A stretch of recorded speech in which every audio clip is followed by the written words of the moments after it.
No matter how absurd this story gets, just remember, it's true. But before we get into that story, if you're a fan of the strange, dark, and mysterious delivered in story format, then you come to the right channel because that's all we do, and we upload 3 or 4 times every week. So if that's of interest to you, please beg the like button to have them give you their secret chocolate chip cookie recipe, and then when they finally cave, and they do give it to you, immediately post it on Facebook with the caption, "Here's my chocolate chip cookie recipe."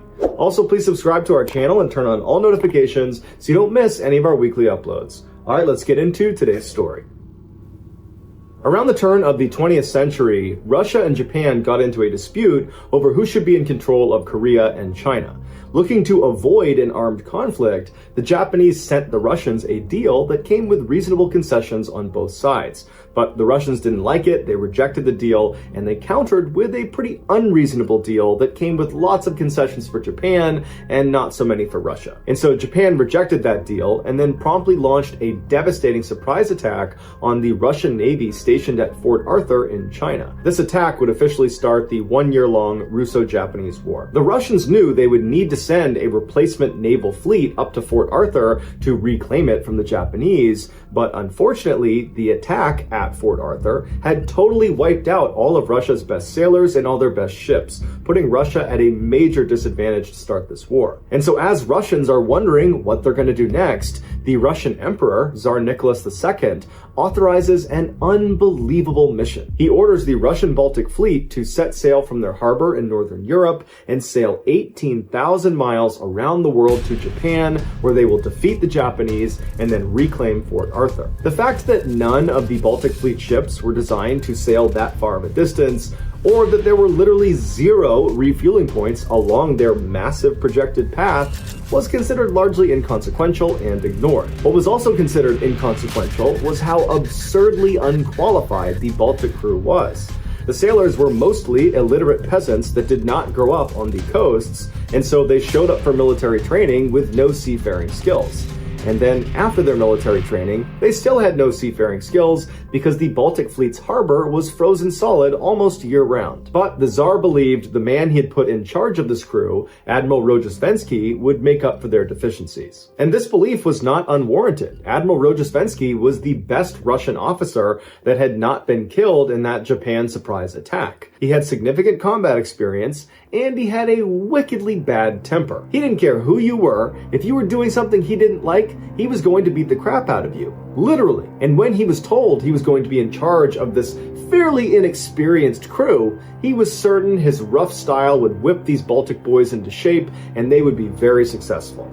But when he laid eyes on the Baltic Fleet, he realized this was going to be a little bit more challenging than he realized. In addition to being less than satisfied with his fighting crew, he was equally dissatisfied with the 2 senior officers that were assigned to be his direct support. And he immediately gave them nicknames, and he would only refer to them by their nicknames, right to their face.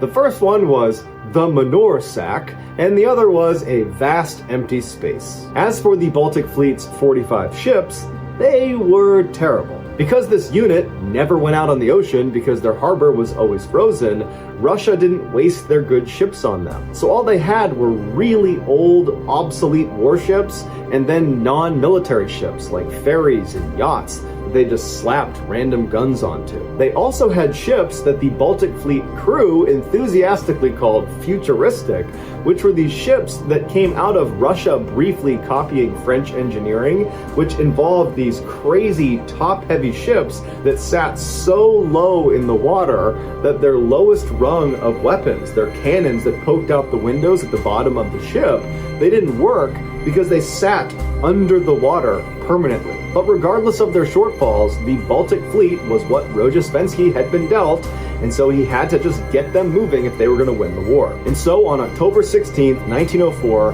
Admiral Rozhestvensky ordered all of his men to take their positions in all of their ships, and they set sail. And immediately, 30 seconds into their trip, the lead ship ran aground, and another ship lost its anchor, even though it should not have been casting its anchor to begin with. And so while one ship is trying to refloat and the other is trying to find its anchor in the ocean, a third ship comes along and broadsides a fourth ship. And it does so much damage to this fourth ship, that ship had to go back home. But once they overcame these initial obstacles, the Baltic fleet that now numbered 44 ships made it out of the harbor without any more issues and then set sail for the narrow waters between Denmark and Sweden. As they drew closer, Manure Sack informed Rojesvenski that there might be an issue, that he had heard rumblings amongst the crew that they believed Japanese torpedo boats were stationed off the coast of Denmark waiting for them to get there. Rojesvenski told Manure Sack that that was impossible. The Japanese torpedo boats did not have the capabilities to sail 18,000 miles to Denmark, and even if they did have the ability to do that, they could not have gotten there in such a short period of time. But Manure Sack told Rojesvenski that unfortunately, even though logically that makes sense, this rumor had spread all across the crew. And so Rojesvenski began sending out messages to all the other ships, telling them there are no Japanese torpedo boats waiting for us off the coast of Denmark. Everybody just needs to calm down. And these messages did appear to work at first, because eventually another rumor began to circulate, one that Rojesvenski was not really aware of as it was happening, and that was that the crew began to believe there was a huge minefield underneath them. Everywhere they went, there was a minefield. And everybody got so worked up about it that it made its way back to a lot of the captains actually piloting the different ships. And at some point, the pilots just began doing these evasive maneuvers, and Rojesvenski's looking around wondering what they're doing, and they began crashing into each other, trying to avoid this minefield. When Rojesvenski finally figured out what was going on, he sent out even more messages telling them that there's no minefield under us. It's totally safe. Everybody just needs to calm down. And so it took Rojesvenski going out on deck and firing shots into the air to finally get people to stop believing they were on top of a minefield. But just a couple of hours later, after Rojesvenski had gone back up to the bridge and was just looking out, surveying his fleet as they carried on towards Denmark and Sweden, when all of a sudden, towards the very front of his fleet, he heard this unbelievable barrage of cannon fire. One of his own ships was engaging something out in front of the fleet, but Rojesvenski was too far away to see what it was, and then a message came through from the attacking ship, whose name was Kamchatka, and they said they were surrounded on all sides by at least 8 Japanese torpedo boats. And so Rojesvenski runs out onto the deck, looking out towards the horizon, expecting to see these 8 Japanese ships, but he doesn't. And then all of a sudden, the shooting just completely stops and it's silent. And then Rojesvenski notices on his right side, a small little fishing boat is making its way right up alongside his. It would turn out Kamchatka, the attacking ship, had confused this little unarmed Russian fishing ship with 8 Japanese torpedo boats and had opened fire. But luckily, even though they fired hundreds and hundreds of rounds at this little boat, none of them hit the boat. And so the fishermen were fine. And the fishermen had actually been sent to the boat specifically by Tsar Nicholas II to tell Rojesvenski that he had been promoted. And so Rojesvenski apologizes to the fishermen for having shot at them hundreds and hundreds of times. And they said it was okay. And the fishermen carried on. After Rojesvenski chewed out the crew of the Kamchatka, the rest of the Baltic fleet gathered up and they continued towards the narrow waters between Denmark and Sweden. When they got close, a Danish resupply ship came out to meet them to give them fuel and food and water, and the Baltic fleet mistook them for a Japanese torpedo boat, causing them to ram them repeatedly. And then they realized their mistake, but at that point they had done severe damage to the resupply ship, who had to immediately turn around and go back to shore. After that, the Baltic fleet did manage to get past Denmark and Sweden, and they made it out to the North Sea. But as soon as they got out there was trouble. One of the captains of the ships that was towards the front of the Baltic fleet's formation spotted 4 Japanese torpedo boats coming right at them. And so this ship, along with 6 others, immediately just began engaging these 4 ships with everything they had. Cannons, big guns, small guns, everything. It was absolute chaos from the front of this formation. And the amount of gunfire that was going off towards the front caused the rest of the ships that were not part of the attack to begin to panic. and the other ship captains began ramming into each other to try to get away from this attack. And so while that's going on, all the crew members on all the ships begin drawing their swords and running around expecting the Japanese to board them at any moment. And the others that did not draw their swords put on life jackets and laid down on their back on the deck of the ship, believing that was procedure for how to survive a sinking ship. And so for the next 20 minutes, it was just continuous gunfire coming from the front of their formation. One of the attacking ships sent a message back to Rojesvenski that said they had been hit by a torpedo and they were taking heavy fire and it was just absolute bedlam up there. And then all of a sudden, it just totally stopped. And when the smoke cleared, Rojesvenski and his ship had been able to maneuver up a little bit closer and they could see what they were shooting at. And it would turn out, once again, it was a case of mistaken identity. They were not being attacked by Japanese torpedo boats. They had spotted 4 small British fishing boats. And in the chaos of the gunfight, the Baltic Fleet had inadvertently begun to fire at each other, killing several crew members and badly damaging their ships in the process. As for the British fishermen, only one of their boats actually sunk, despite the fact that the Baltic Fleet had fired thousands and thousands of rounds at them, and they had been stationary the entire time. The Russian Tsar immediately apologized to Britain, but the British media went crazy, and the British people called for war, believing that this type of attack could not possibly be an accident. But Russian diplomats leveled with the British and said, no, this really was an accident. And eventually they convinced them, avoiding starting yet another war. Rojesvenski and his Baltic fleet were allowed to continue in their journey, and after a couple of weeks, they were getting close to Africa when one of his ships, the Kamchatka, the same ship that believed they were surrounded by 8 Japanese torpedo boats, they got separated from the main fleet and got lost. And so Rojesvenski and the other officers did what they could to try to locate them, but nobody had seen where they went, and there wasn't great technology to try to locate them, and so unfortunately, Rojesvenski and the Baltic fleet just had to continue on and hope that at some point the lost ship would find them again. A few days later, the main body arrived in Tangier, and lo and behold, Kamchatka showed up. And they informed Rojesvenski that they had gotten lost, and they didn't really have a good answer for that. But once they were lost, they managed to engage 3 separate Japanese torpedo boats. But it would turn out they were not Japanese torpedo boats. They were in fact a German, a Swedish, and a French fishing boat, but none of Kamchatka's rounds actually impacted any of the 3 vessels, and so 3 more wars were averted. And so now that Rojesvenski had his lost ship back, he gathered up his full Baltic fleet, and they left Tangier. But on their way out, one of the ships managed to cut the underwater telegraph line to Tangier, cutting off Tangier's communication with Europe for the next 4 days. By now, the Baltic fleet was very low on coal, but they had a planned rendezvous with a German resupply ship off the coast of West Africa. When they got there, the crew decided they didn't want to do another resupply later on, and so let's just take double coal this time. And so they hauled all this extra coal onto their ships, despite not having a place for it, and so naturally they began throwing it in the halls and in their bedrooms and basically anywhere there was space. And what that did is it led to a fine layer of coal dust all over everything in the ship. And that, combined with the intense humidity off the coast of Africa, led to this black coal gunk getting trapped inside of all of the sailors' lungs, which began killing several of them. A couple weeks later, as they rounded the southern tip of Africa, it finally rained on them, washing away a lot of that coal dust on their ships, which was a big relief. But the rain turned into a pretty bad storm, and so Rojesvenski decided he just wanted all of his ships to call in and say they were okay. And so one by one, each of the ships were told to message him saying the words, "We are okay." And so one by one, each of the ships did this until it got to Kamchatka's turn. And they accidentally sent the message, "Do you see Japanese torpedo boats?" And of course, this message spread like wildfire across the entire crew, which led to mass hysteria, and Rojesvenski's trying to send out messages to say, no, there's no Japanese torpedo boats, but it's too late. The other captains are panicking, and they're ramming into each other and firing blindly into the wind.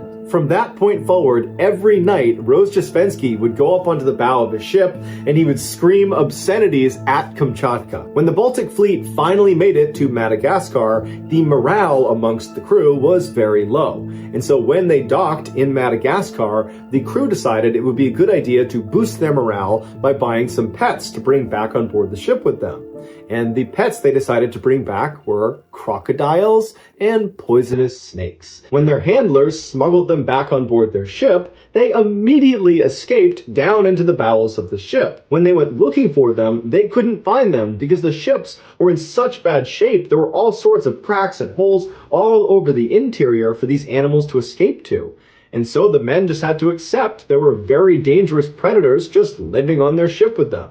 And so most men were unable to sleep at night in fear of being attacked by these animals, which led a number of them to go for real insane. And so the pets idea didn't really boost morale amongst the Baltic fleet, and so one of the officers decided he would take another crack at boosting spirits.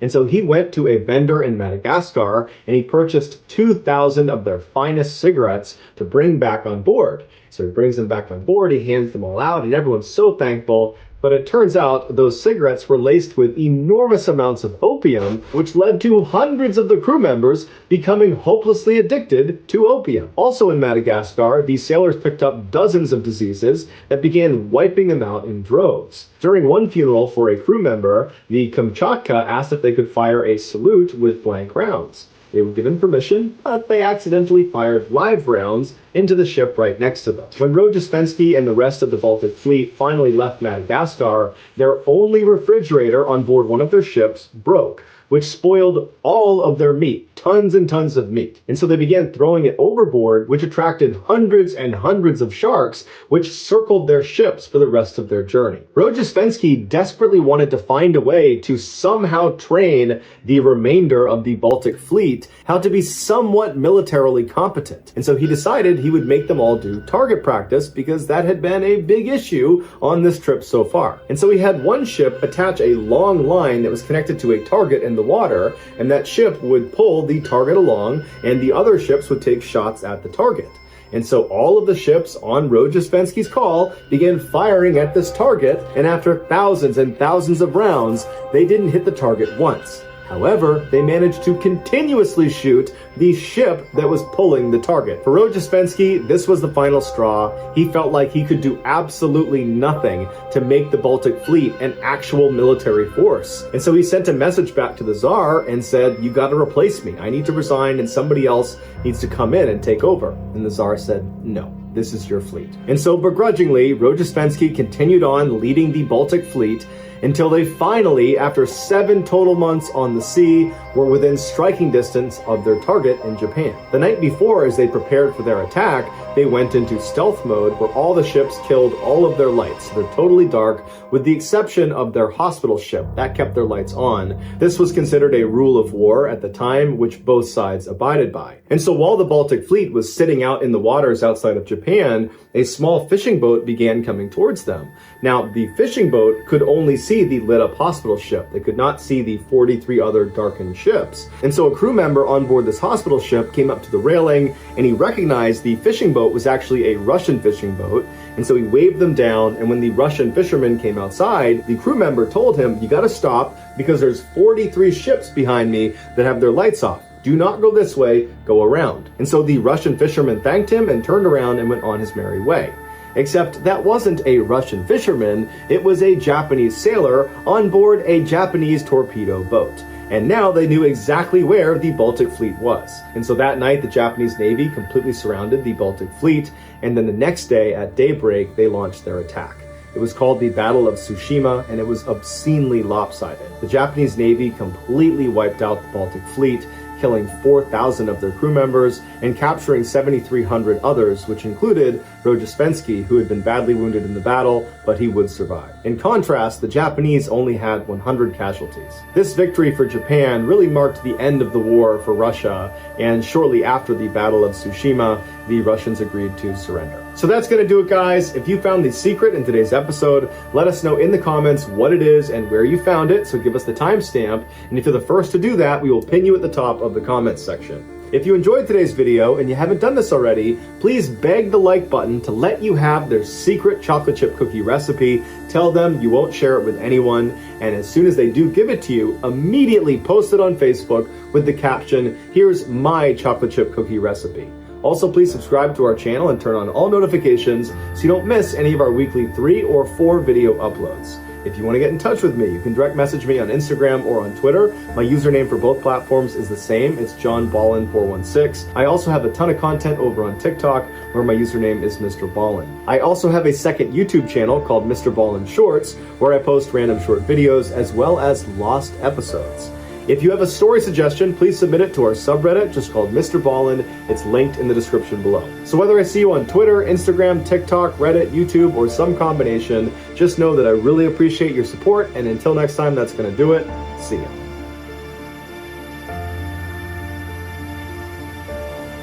A woman was viciously harassed for 7 years. When it all came to a head, the police blamed one person and the victim's family and friends blamed another. And to this day, the internet remains totally divided on whether blame was appropriately placed. But before we get into today's bizarre story, if you're a fan of the strange, dark, and mysterious delivered in story format, then you've come to the right channel because that's all we do, and we upload 3 or 4 times every week. So if that's of interest to you, please sneak into the like button's house and steal the little plastic clip on their vacuum that keeps the cord neatly tucked up after use. Also, please subscribe to our channel and turn on all notifications so you don't miss any of our weekly uploads. All right, let's get into today's story.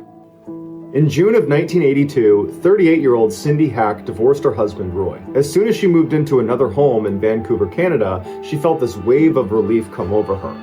Their marriage had become abusive and toxic years ago, but her newfound happiness would be short-lived. Only 4 months after leaving her husband, Cindy's waking nightmare would begin. It all started with a late-night phone call on October 7th, 1982. When she answered, the voice on the other side was raspy and angry sounding.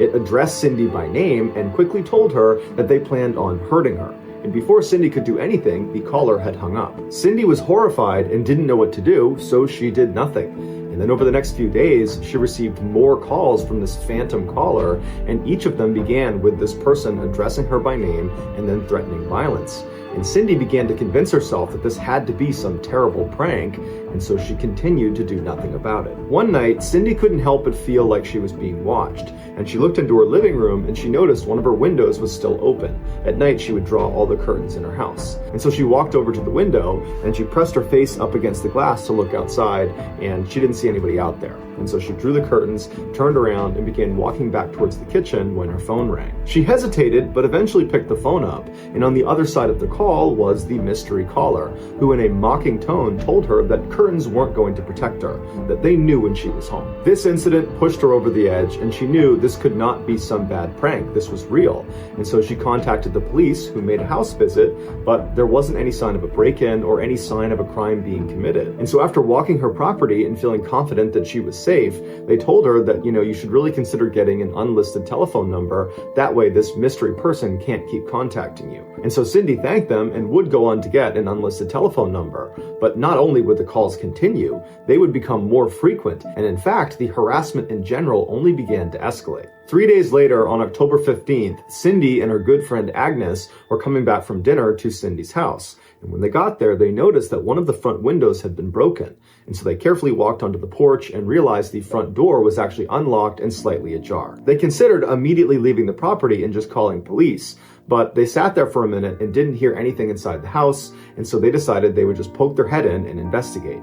And so when they went inside, all the lights were off and there was no sign of a disturbance. It was totally quiet. But when they went upstairs, they found feathers all over the hall. And they followed those feathers all the way to Cindy's room. And in her room, all of her pillows had been ripped apart. And a key to her front door was laying conspicuously on her bedside table. The women fled the house and called police. But when they showed up, there really wasn't much they could do, despite knowing about Cindy's threatening phone calls she was getting. There was just no clear sign of who broke into her house and cut up her pillows. And so they told her that the best thing she can do is change her locks, make sure everything in her house stays locked at all times when she's home, and if she notices anything out of the ordinary, to call back. Over the following few days, Cindy got more threatening phone calls and began waking up to threatening notes laying on her front porch that had been made from newspaper and magazine clippings. This led to the police launching a larger investigation into the matter.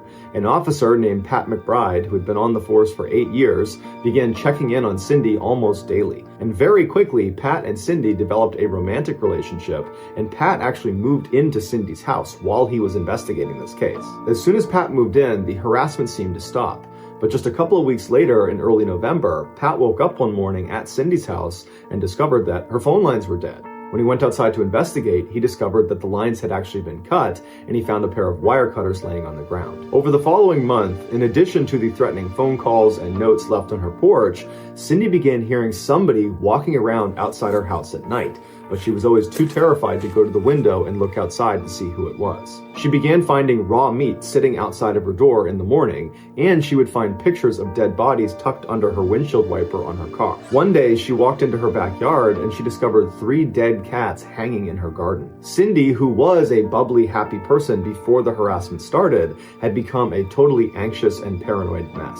But despite her obvious distress, the local police were starting to doubt her claims that this stalker was even real. Every time she called them claiming stalker activity, they would go to her house and look around, but they could never find any evidence to suggest that anyone besides her, her friends, or her boyfriend had been there. And speaking of her boyfriend, police officer Pat McBride, he would tell his coworkers that he was never home when the stalker called, and he never heard anybody walking around outside of her house. He said the only reason he knew about these things is because Cindy told him after the fact. Upset that the police were not taking her seriously, Cindy broke up with Pat and decided she needed to move and start over in another town. Just days before Cindy was supposed to relocate, her friend Agnes stopped by. When she went to the front door and knocked and there was no answer, she walked around to the back and she found her friend crouched down behind the stairs as if she was hiding from something. She ran over to her and noticed she had this black nylon stocking wrapped tightly around her neck, but Cindy seemed to be totally unfazed by it and just kept looking out towards her shed. And so Agnes runs over to Cindy and says, "Cindy, what are you doing? What's on your neck?" And Cindy turned to look at her and her eyes were super wide and she was panicked, and she told Agnes that just minutes ago she had been walking out to her shed to get something when a man leapt out of the shadows and wrapped this nylon around her neck and began choking her and threatened that if she turned around to look at him, he would attack her family. So Cindy and this man struggled for a minute until Agnes's car approached, which spooked the man and he ran off. Agnes was shocked and she grabbed her friend and picked her up. She pulled the nylon off of her neck and the two of them ran inside and locked all the doors and windows. And then at that point, Cindy called the police. But when the police showed up, the only evidence of this attack was Cindy's first-hand account and this nylon stocking.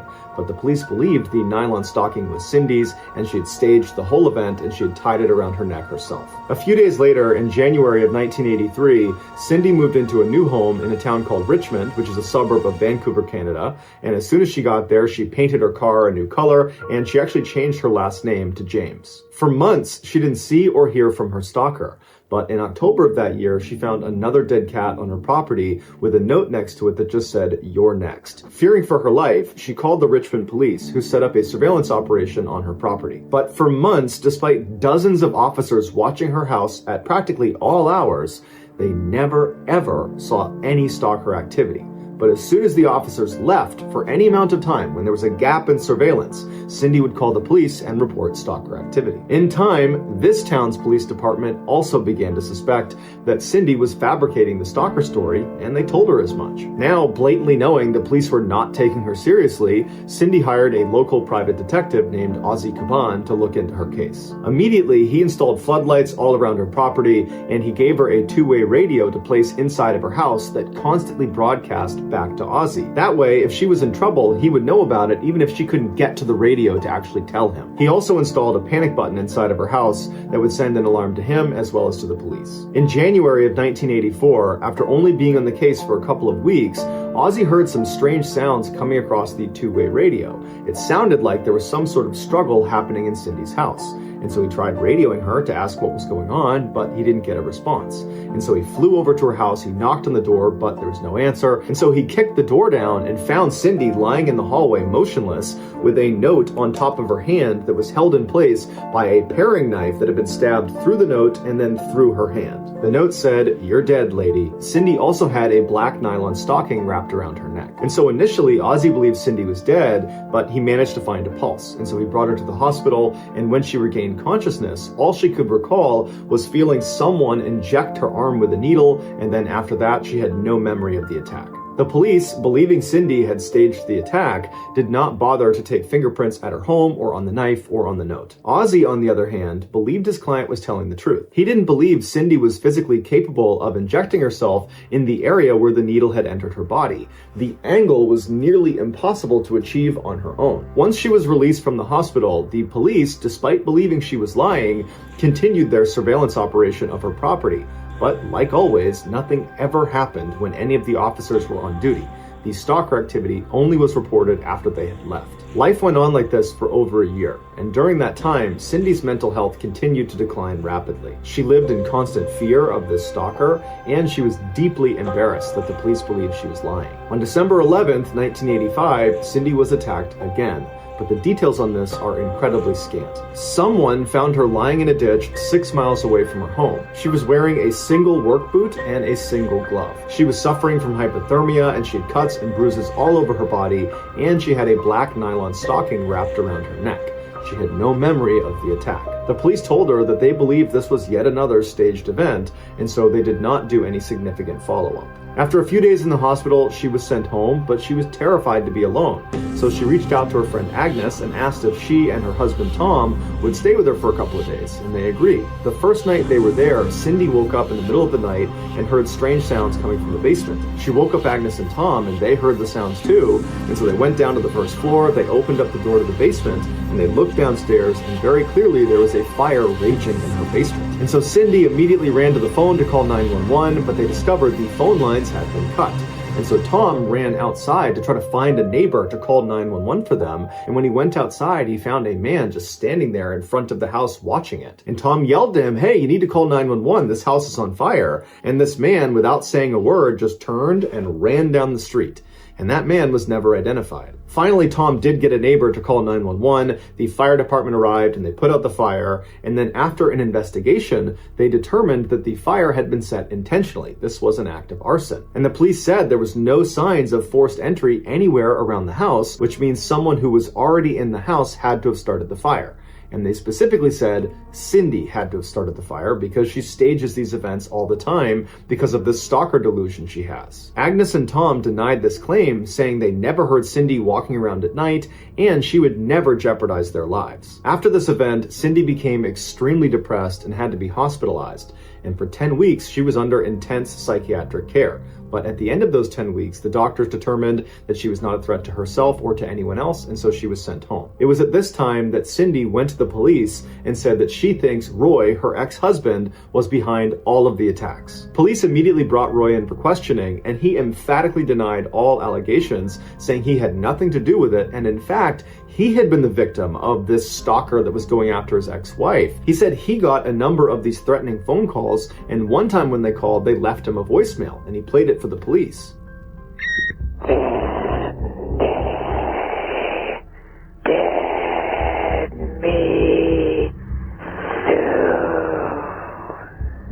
After speaking with Roy and confirming his various alibis, the police ruled him out as a suspect. For the next 3.5 years, Cindy continued to receive threatening phone calls and messages at her house, but no one besides Cindy ever saw this stuff happen live. While her private investigator, Ozzy, still believed every bit of her story, the Richmond Police Department had grown tired of her and stopped responding to her calls. On the evening of May 25th, 1989, Agnes showed up at Cindy's house for their scheduled game of bridge. When she knocked on the door, there was no answer. And because Agnes and Cindy were very close, Agnes tried the front door, it was unlocked, and so she let herself in, thinking Cindy must be upstairs taking a shower. But when she stepped inside, the house was totally silent. And after a couple of minutes of no commotion upstairs, Agnes began searching the house for her friend, and she discovered that Cindy wasn't there, and so she called the police. The police launched a search and very quickly found Cindy's car in a parking lot at a local supermarket.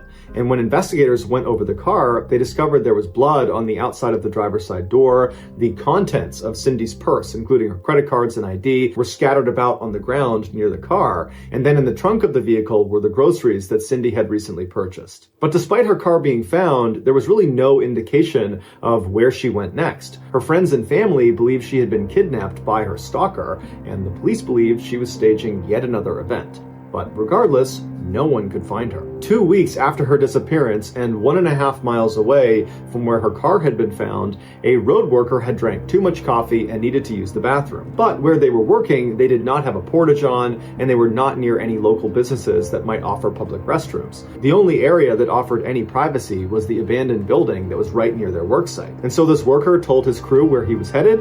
He turned and began walking across the totally overgrown front yard of this property. And as he began walking walking around the side of this building, he smelled this horrific smell, like one of the worst smells he'd ever smelled in his life.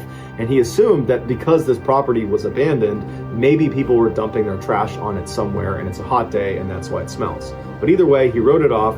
He walked around to the back of this building. He found a good spot. He relieved himself. He turned around and began walking back along the side to go back to the road when he stopped, because he saw something lying near the side of the house that he was surprised he hadn't noticed on his way in. He couldn't really see what it was because the tall grass was obscuring his view, and so he took a couple steps forward to get a better look, and when he could see clearly what it was, he stopped. Because laying in front of him was a clearly deceased woman laying on her side with her hands and feet bound behind her back, and around her neck was a black nylon stocking.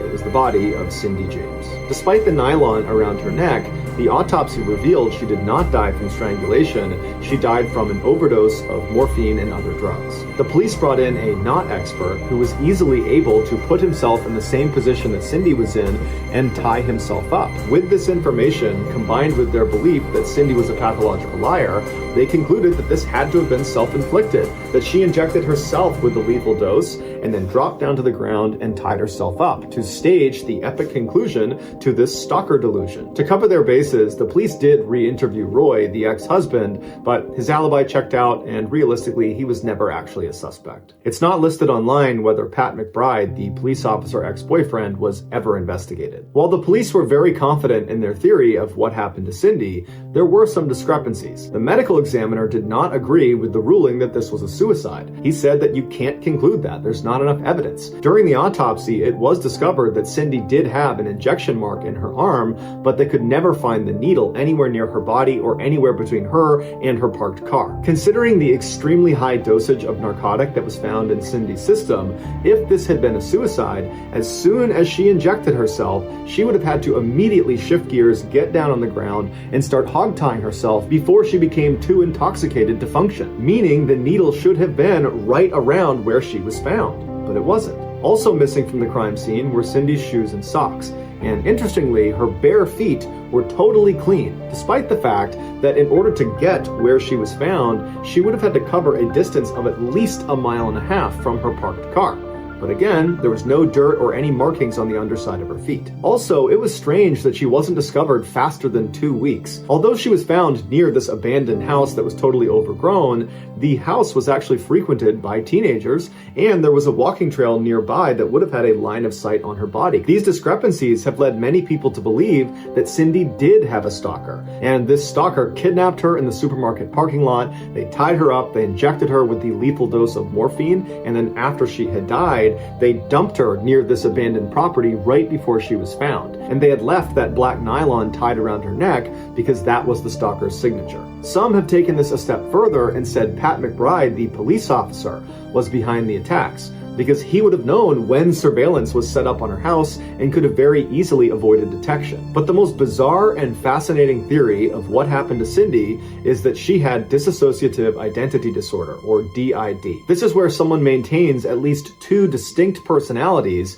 and when one of those personalities is active, the other kind of fades and has no memory of this experience, creating these huge memory gaps. And so the theory goes, one of Cindy's personalities was effectively stalking herself. Or more specifically, one of her personalities hated herself and wanted to do herself harm. And so that personality would do things like stab her own hand or run 6 miles away into some ditch and leave herself for dead. And then Cindy's other personality would take back over and she would suddenly come to having no memory of how she became injured or how she wound up in this ditch. And so when she went to police to tell them that someone is stalking, is harassing, is attacking me, she was telling the truth. But that someone, that stalker, was actually her. She just didn't know it. But Roy, her ex-husband, was a psychiatrist, and in their 16 years of marriage, he never noticed this condition.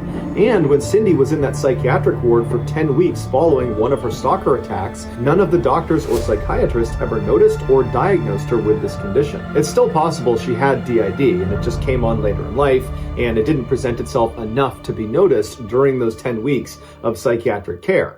but realistically, this reduces the chances of DID being behind this whole thing. To date, her death is still considered a suicide, and no one has ever been charged in connection with her death. So that's gonna do it, guys. If you found the secret in today's episode, let us know in the comments what it is and where you found it, and if you're the first to do that, we will pin you at the top of the comments section. If you enjoyed today's video and you haven't done this already, please sneak into the like button's house and steal the little plastic clip on their vacuum that keeps the cord nicely tucked up after use. Also, please subscribe to our channel and turn on all notifications so you don't miss any of our weekly 3 or 4 video uploads. If you want to get in touch with me, you can direct message me on Instagram or on Twitter. My username for both platforms is the same. It's JohnBallen416. I also have a ton of content over on TikTok where my username is MrBallen.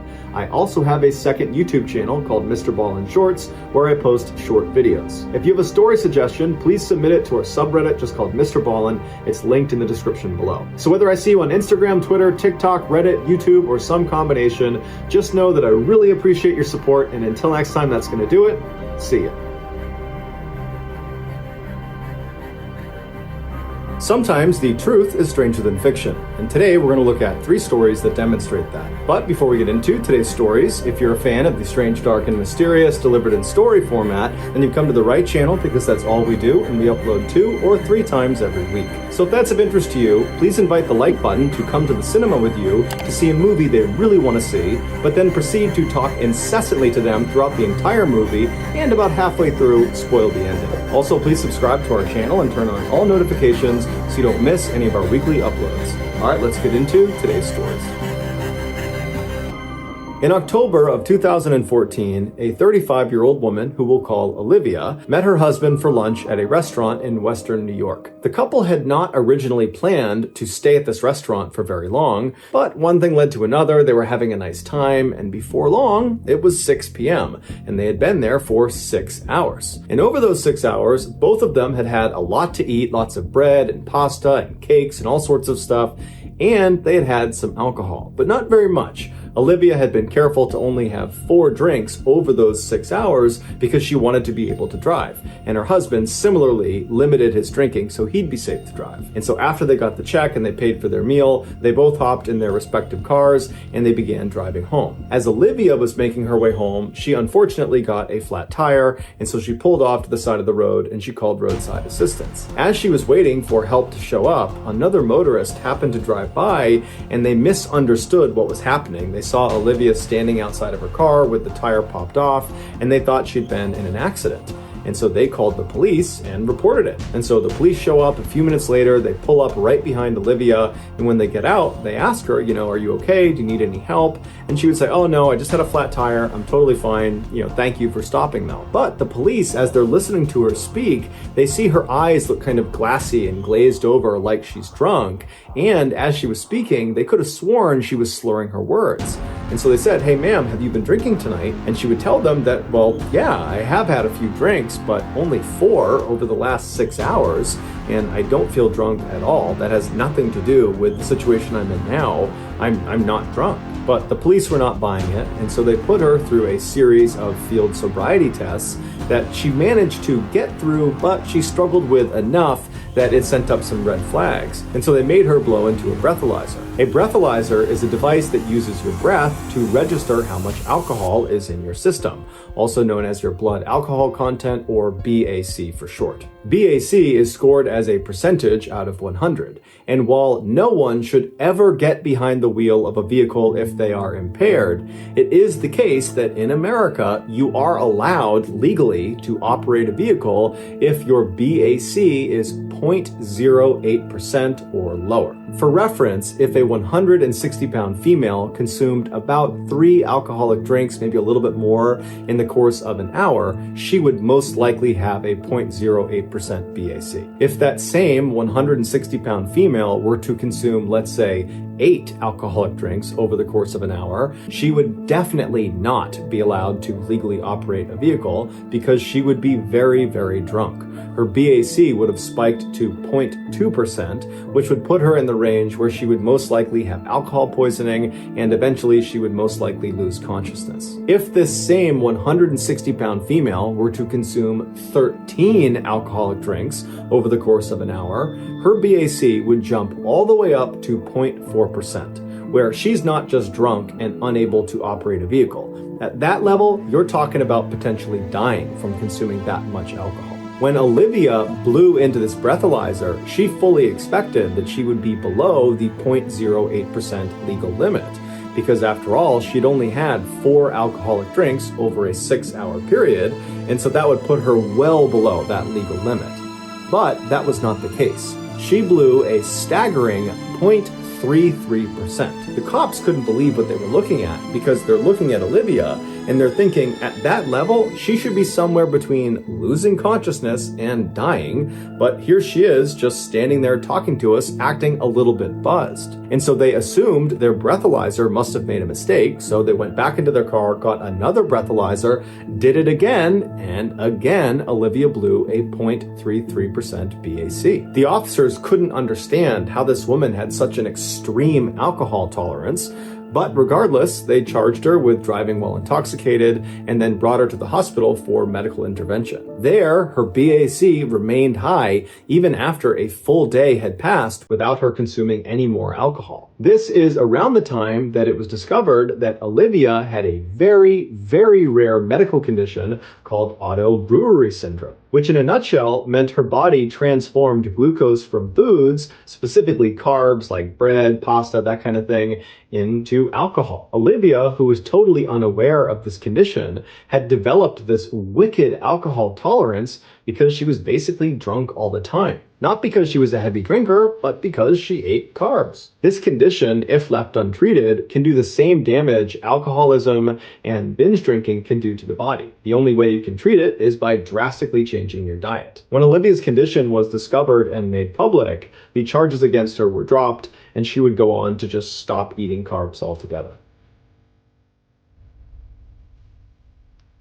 In 1887, 35-year-old Robert Ledru was a very talented detective working in Paris, France. He was so talented that periodically he would get called upon by other police departments around the country to help them solve their most difficult cases. And so that year, there was this coastal town in northern France that had this string of sailors that went missing, and nobody had the slightest idea what had happened to them. And so naturally, Robert was called in to investigate. The night Robert arrived in this town, it was very late and Robert was tired, so he went straight to his hotel and he went to bed. The following morning, he got up and he went straight to the local police department to meet the local officers that he would be working with on this investigation. But when he got there, he was told that the missing sailors case had been lowered in priority because during the night, a murder had been committed down on their beach. And so that was now their main focus. And so they apologized to Robert and said, I'm sorry you came all this way for nothing. But since you're here, do you want to help us in this beach murder investigation? And Robert said, sure. The victim was a middle-aged man named Andre Monet, who owned a dress shop in Paris, France. He had recently moved to this coastal town to enjoy the beautiful scenery. When his body was discovered early that morning, it was quickly determined he had been killed by a single gunshot wound to the chest, where the bullet actually went clear through him out the other side, but they hadn't found the bullet. There were no suspects, there were no leads, there was no clear motive. However, they were able to rule out robbery because there was still money in Andre's pockets. And so Robert and the other local officers left the police station and made their way down to the beach, where they began examining the area where Andre had been found. The local officers focused on looking for the bullet, while Robert decided to walk a little ways down the beach to see if there was any evidence that had been overlooked in the initial search. And after only walking a very short distance, Robert noticed some barely visible footprints that appeared to pass right by where Andre's body had been found. And these footprints, they continued past that area and then up a flight of stairs up onto the road where they disappeared. Robert called over the other officers and told them to make plaster casts of these footprints so he could analyze them. What that meant is the officers would literally just pour liquid plaster inside of these prints, and then when they dried, they would pull that plaster out and it would literally be a 3D model of the foot that had made the prints. And so as the officers are working on these casts, Robert says to one of the officers that these prints looked really odd to him, like they were familiar in some way, but he just couldn't place where he had seen them before. Less than an hour later, when the plaster had dried, the officers pulled them out and they handed them to Robert, and as soon as Robert looked at them, he physically reacted to what he was seeing. It was like he was disappointed. And then without saying anything, he just walked down the beach with these plaster casts until he got to this secluded area where he sat down. and he sat there for hours and hours, just staring at the plaster casts, seemingly unaffected by the sun that was blazing down on him the whole time and the tide that was very quickly creeping up on him. The local officers who were watching this, they didn't know anything about Robert. All they knew is his reputation, which is he is this totally legendary detective, and so they didn't dare question his methods, even though this seemed really odd what he was doing. Finally, by mid-afternoon, Robert would put the cast down, he would stand up, and he would walk back over to the mystified local officers. And when he walked up to them, he would say, "There's no reason to stay at the beach any longer or interview any more witnesses. I think I've solved the case." But then instead of elaborating, he just turned around and walked up off the beach and headed back for his hotel. The local officers just looked at each other and shrugged, and they left too. Early the next day, the bullet that had killed Andre Monet was found on the beach. And so when Robert showed up to the beach, the chief of police handed him this bullet in an effort to help him continue the investigation. And as soon as Robert looked at it, he sighed and said, "Okay, now I know for sure what happened." And then Robert proceeded to break down the murder. He said the killer woke up in the middle of the night on the night that Andre was killed, and he got out of his bed, he put on his clothes, and then he headed down to the beach. There, he encountered Andre Monet, a man he didn't know, who was most likely out for a midnight stroll as well. The two men struck up a friendly conversation, but at some point it turned into some sort of quarrel, at which point the killer drew his pistol, shot Andre in the chest, and then fled the scene. Robert told the local police chief that the reason he knew all these details is because he had been the killer. He killed Andre Monet. But he didn't do it on purpose, and he didn't remember, because he killed Andre Monet while he was sleepwalking. He told the chief when he was given those plaster casts of those footprints, he knew immediately why he thought those prints looked so familiar. Because as soon as he looked at the casts, he could tell whoever had made the prints was missing a toe, and as it happened, Robert was missing a toe. So those prints looked exactly like his footprints. And that morning, when he had woken up in his hotel room before even going down to the beach, he had noticed that his shoes and his socks, which were next to his bed, were sandy and damp. And he thought that was so strange because he couldn't remember how they got that way, but he was too busy to investigate. And that night, after he had sat all day looking at the casts and then left the beach, leaving the local police officers totally mystified, he had gone back to his room, and the first thing he did was get his revolver out from under his pillow, and he discovered that one bullet was missing, and he always kept his revolver fully loaded. And so he spent the rest of the night trying to convince himself that this was just one big coincidence. But the following morning, when he was given that bullet, he knew immediately that this was not a coincidence. The bullet that had killed Andre Monet was the same type of ammunition that he loaded his revolver with. And so he had to be the killer. He had effectively caught himself. The police were totally shocked and did not believe this at first. More specifically, they didn't want to believe that Robert, their star detective, was behind this horrible homicide. But eventually, after examining all the evidence, they agreed he had to be the killer. But to test whether this really was sleepwalking and not some elaborate cover-up by Robert, they decided to conduct an experiment. Robert, who was fully cooperative with the investigation, was told to sleep in this jail cell where he would be monitored 24/7 by armed guards, and in this cell with him would be a revolver loaded with blank rounds, and he was told to keep it under his pillow. For the first couple of days, nothing happened. Robert never touched the revolver during the day or when he was asleep. But about a week into this experiment, Robert suddenly woke up in the middle of the night in this trance-like state. He reached under his pillow, pulled out the revolver, and began firing at the guards right outside of the cell. And so this convinced the police that Robert had been telling the truth about what happened to Andre Monet. He really had killed him while he was sleepwalking. A decision was made not to prosecute Robert for the murder. Instead, they decided to basically exile him for everybody's protection. And so from then until 1937, when Robert died, he was forced to live alone on this secluded farm outside of Paris, where the only visitors he ever got were doctors who would only show up during the day and with armed bodyguards. On December 18th, 1956, a brand new game show called To Tell the Truth aired on a major American television network. The premise of the show was relatively simple. 4 celebrity judges would be presented with 3 people called contestants who all claimed to be the same person. And this person who they claimed to be was always remarkable in some way. They had some incredible talent or some crazy job, or they had accomplished something extraordinary. One of these three contestants was the real person they were claiming to be. The other two people were doing their best to pretend to be that person.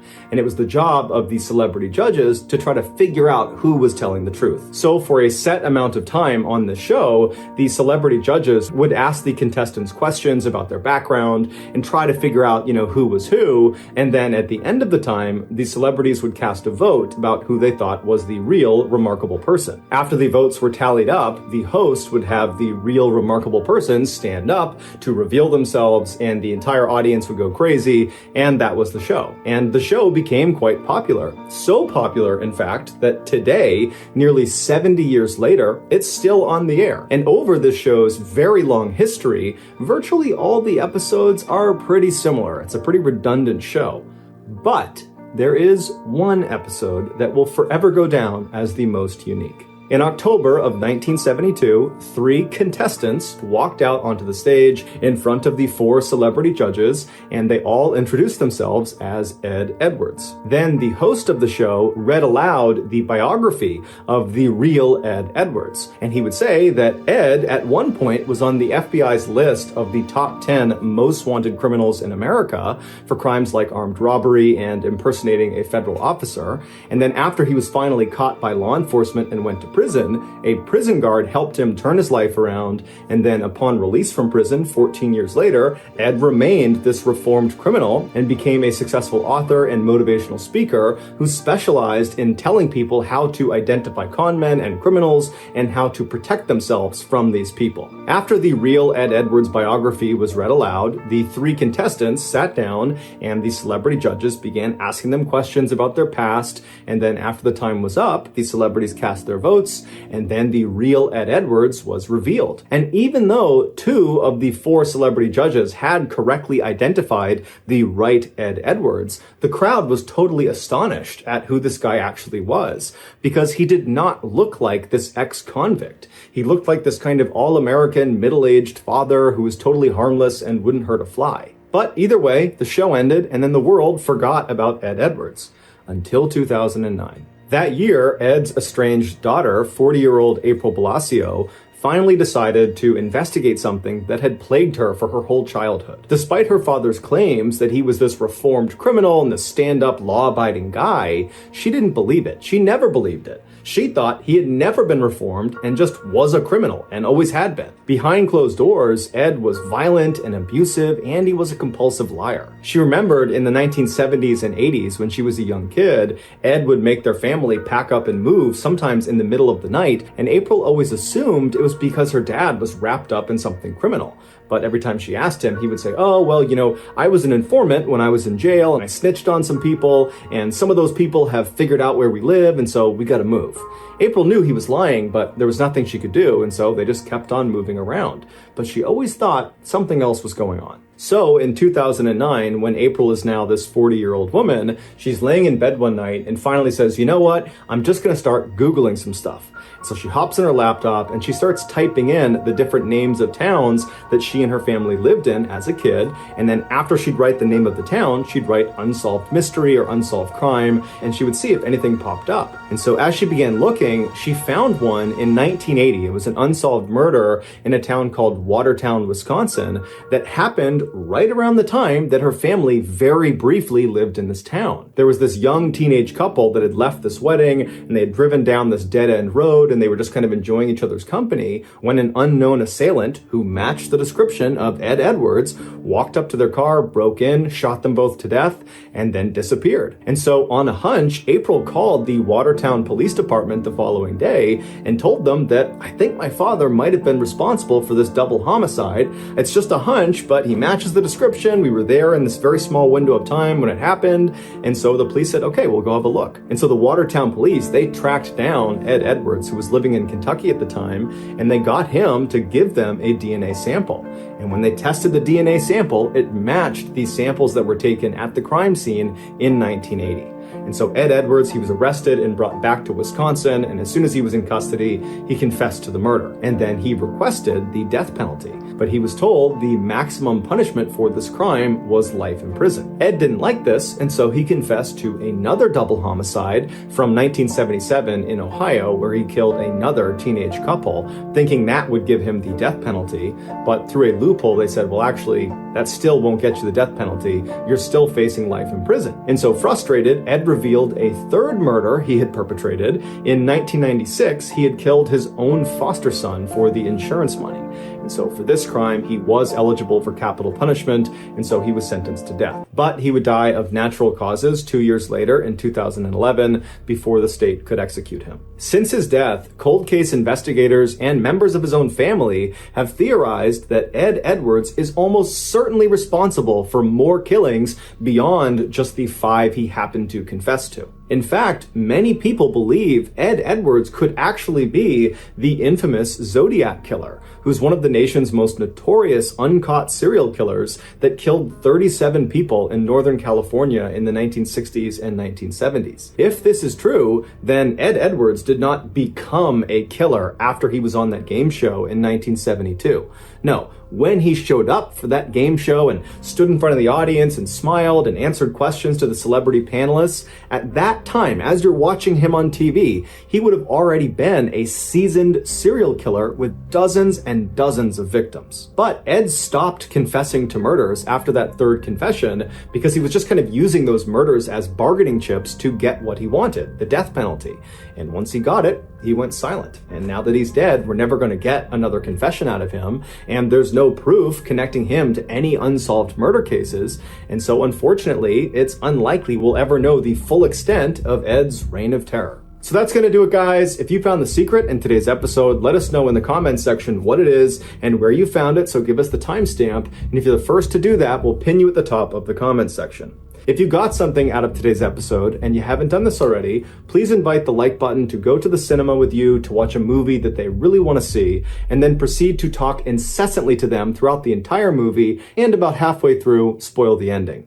Also, please subscribe to our channel and turn on all notifications so you don't miss any of our weekly 2 or 3 video uploads. We are now selling merchandise like flannels and hats and a whole bunch of stuff. If you're interested, go to shopmrballen.com. Also, please follow our shop's Instagram page. The username is shopmrballen to check out all upcoming deals and promotions. If you want to get in touch with me, you can direct message me on Instagram or on Twitter. My username for both platforms is the same. It's johnballen416. I also have a ton of content over on TikTok where my username is MrBallen. We also have a second YouTube channel called MrBallen Shorts where we post random short videos and lost episodes. If you have a story suggestion, please submit it to our subreddit just called MrBallen. It's linked in the description below. So whether I see you on Instagram, Twitter, TikTok, Reddit, YouTube, or some combination, just know that I really appreciate your support. And until next time, that's going to do it. See ya.